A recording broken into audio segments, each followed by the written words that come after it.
किसी ने क्या खूब कहा है, पश्चाताप की अग्नि में खुद को इतना भी मत जलाओ कि तुम्हारा अस्तित्व ही खत्म हो जाए, बल्कि कुछ ऐसा करो कि तुम्हारा जीवन ही धन्य हो जाए। जी हाँ दोस्तों, मैं लेकर आया हूँ एक जबरदस्त इमोशनल स्टोरी जिसका शीर्षक है पश्चाताप।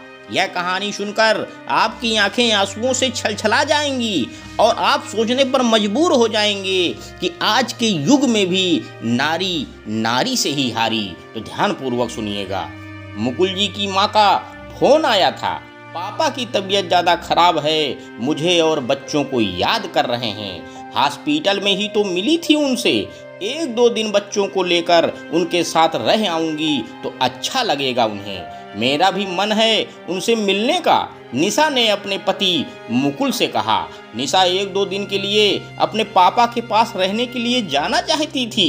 कैंसर जैसी भयानक बीमारी से पीड़ित थे निशा के पापा। हॉस्पिटल में तो मिल आई थी वो अपने पापा से, लेकिन जब से बीमार हुए हैं एक रात भी नहीं रुक पाई अपने मायके में।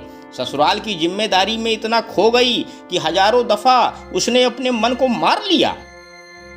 लेकिन इस बार न जाने क्यों उसका बहुत मन था पापा के पास बैठकर उनसे ढेरों बातें करने का, उनके साथ कुछ समय बिताने का। माँ को भी तो ढेरों बातें करनी होंगी।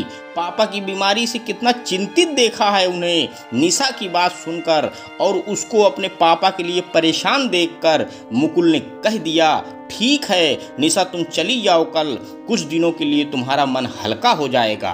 कल सुबह तैयार हो जाना, मैं गाड़ी बुक कर देता हूँ। ऑफिस का बहुत काम है, वरना मैं ही छोड़ आता।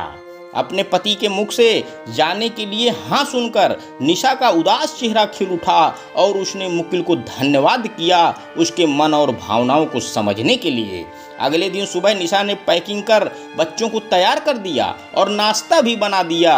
वैसे तो मुकुल ने अपनी माँ को निशा के मायके जाने के बारे में रात को ही बता दिया था, लेकिन फिर भी निशा को जल्दी जल्दी सब काम करते हुए देख वह बोली, निशा, आज दामाद जी और रिया आ रहे हैं घर। दामाद जी को कुछ काम है तो रिया भी हमसे मिलने के बहाने साथ आ रही है। दोपहर तक आ जाएंगे वो लोग और खाना यहीं खाएंगे, शाम को लौट जाएंगे। अब तुम नहीं रहोगी तो बुरा लगेगा उन लोगों को। ऐसा करना, तुम कल चली जाना। सासू माँ की बात सुनकर निशा को ऐसा लगा जैसे उसके चेहरे की मुस्कुराहट कोई छीन ले गया हो। मायके जाने की जितनी खुशी और उत्साह उसके चेहरे पर था, सब ठंडा पड़ गया। निशा ने हिम्मत करके अपनी सासू माँ से कहा, मम्मी जी, मुझे आज ही जाने दीजिए, पापा की तबीयत बहुत ख़राब है। मेरे आने की खबर सुनकर बहुत खुश हो गए थे वो, अब मायूस हो जाएंगे। रिया और दामाद जी कौन सा पराए हैं, घर के ही हैं। आप उनको बताओगी तो वो सब समझ जाएंगे। Mummy ji please. ठीक है, तुम जाओ, हम दामाद जी से मना कर देंगे, यहाँ नहीं आए। निशा की सासू माँ यह कहते हुए मुंह बनाकर अपने कमरे में चली गई और मुकुल को फ़ोन कर दिया। पता नहीं ऐसा क्या कहा मुकुल से कि उसने निशा को अगले दिन जाने के लिए कहा। मुकुल के ऑफिस से आने से पहले रिया और उसके पति आ गए थे। घर में घर की बेटी और दामाद के सामने कोई तमाशा नहीं हो, इसलिए निशा चुप रही और हर बार की तरह इस बार भी अपने मन को समझा दिया। सोचा शाम को निकलने के लिए मुकुल से बात करेंगे और चली जाएंगी, लेकिन रिया और उसके हस्बैंड 7 बजे करीब निकले। इस बीच निशा ने अपनी सासू माँ और मुकुल से कई बार बात करने की कोशिश की, लेकिन सब व्यर्थ रहा। निशा रुक तो गई, लेकिन उसका मन बहुत ही बेचैन था।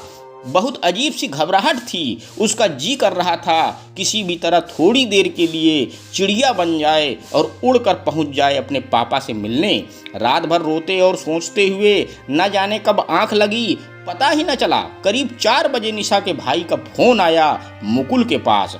फ़ोन पर निशा के भाई की बात सुनकर मुकुल ने तुरंत निशा को जगाया और कहा, निशा, मैंने गाड़ी मंगा ली है, तुम्हारे पापा तुम्हें बहुत याद कर रहे हैं, हमें अभी निकलना होगा।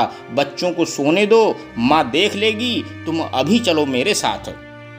मुकुल की बात सुनकर निशा की घबराहट और भी बढ़ गई। वो जिस तरह से उससे नजरें चुरा रहा था, निशा को किसी अनहोनी होने की आशंका हो रही थी। उसका दिल बैठा जा रहा था। उसने हिम्मत करके मुकुल से पूछा तो मुकुल ने कहा, कुछ नहीं निशा, तुम्हारे पापा तुम्हें बहुत याद कर रहे हैं, इसलिए जाने को कह रहा हूँ। अब चलो, गाड़ी आ गई है। निशा मायके के लिए निकल गई और रास्ते भर उसके मन में अजीब अजीब ख्यालात आने लगे।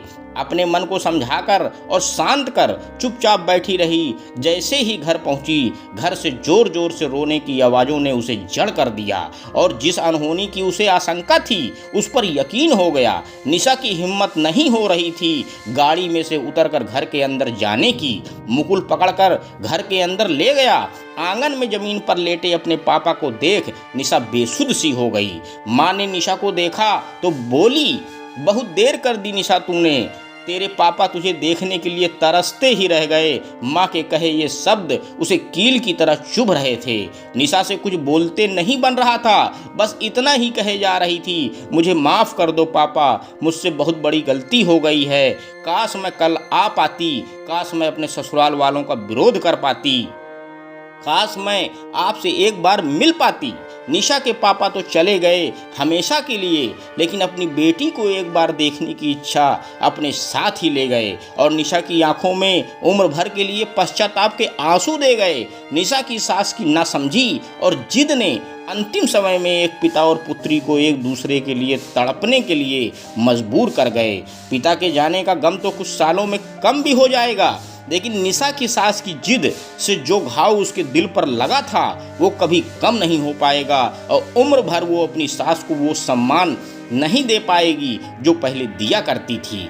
दोस्तों, कुछ घरों में आज भी एक लड़की अपने मर्जी से अपने घर नहीं जा सकती, चाहे कितना भी जरूरी क्यों ना हो। कितना गलत है ये कि एक लड़की को अपने ही माँ बाप से मिलने के लिए ससुराल वालों की स्वीकृति पर निर्भर रहना पड़ता है। लड़कियों को हिम्मत दिखानी होगी और ऐसी सासों या पतियों को ये एहसास कराना होगा कि हमें भी हमारे माँ बाप से मिलने का पूरा पूरा अधिकार है, जब हम चाहें और जब हमारे माँ बाप चाहें। अंत में दोस्तों, बस मैं यही कहना चाहता हूँ कि बीते हुए लम्हों को सोचकर पछतावा न कर, उम्मीद और जुनून को जगा और कुछ नया कर। खौलते हुए पानी में जिस तरह प्रतिबिंब नहीं दिखाई देता, उसी तरह पश्चाताप की स्थिति में खुशहाल जीवन नहीं जिया जा सकता। धन्यवाद दोस्तों, मेरे YouTube चैनल को लाइक व सब्सक्राइब करें। आपका दिन शुभ हो।